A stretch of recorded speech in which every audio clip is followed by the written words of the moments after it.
Hi, I'm Larry Mestenek, and I'd like to show you one of the products that we have designed to help very young children develop memory skills. Now, normally we think of memory when we get to school and we have to memorize long lists of spelling words or sequences of numbers, but actually memory training is very important in the early years. Now, memory is not all of intelligence. There are many different kinds of intelligence, but memory is the basis of intelligence. Just briefly, I'd like you to see, this is a picture of a brain cell. Now, when a child is born, the child is born with all of the brain cells that he or she will ever have.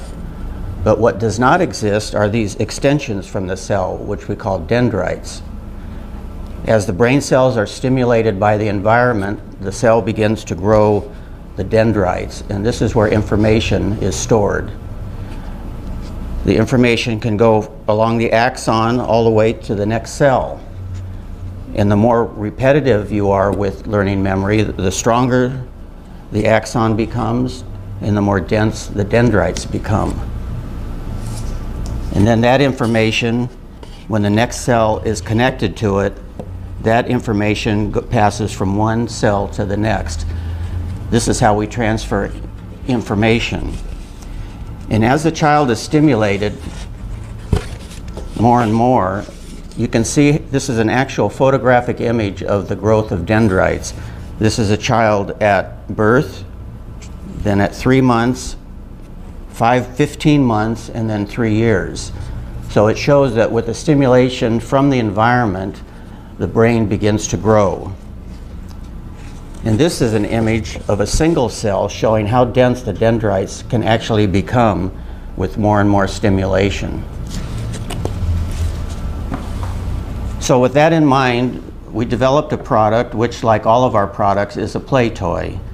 And the purpose of that is to bring the child into the activity by play, but in the meantime accomplishing the learning goals that we've set out to do. This product we call Memory Circles, and it consists of 4 circles of different color and shape, and they fit in the recesses like a normal puzzle. However, underneath each of the puzzles is a space, and into this space we can place objects for the child to remember. Now, we provide just a simple set of animal figures with faces, and the idea is for the child to look at the objects, study where it is, and then put the shapes back in position.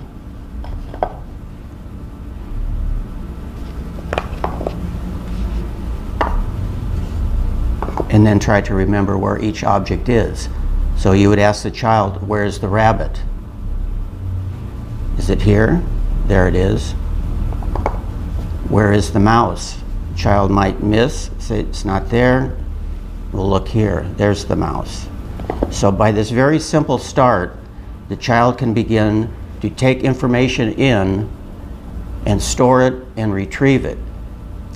That's why memory is the basis of intelligence, because if we can't recall information, then it's of no use to us.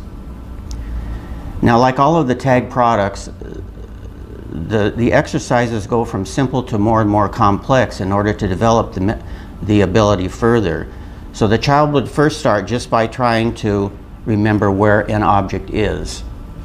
This next level of difficulty would be the relationship between objects. For example, what is next to the rabbit?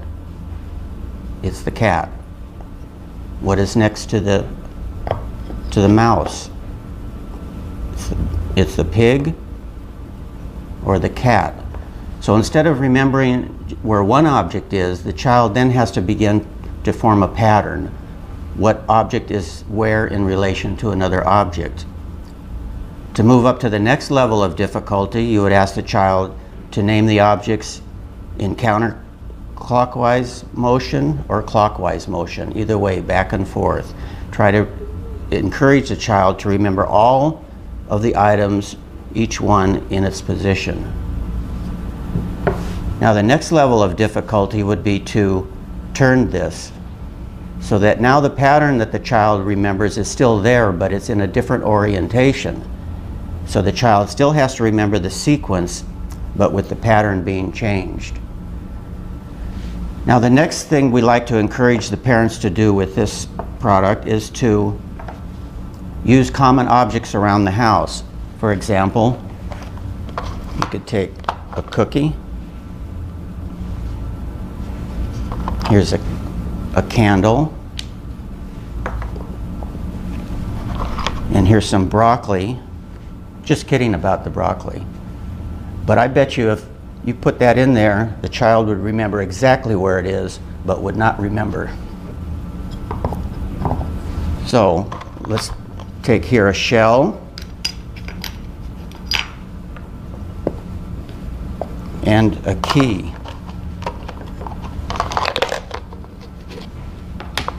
These are common objects that you can find around the house.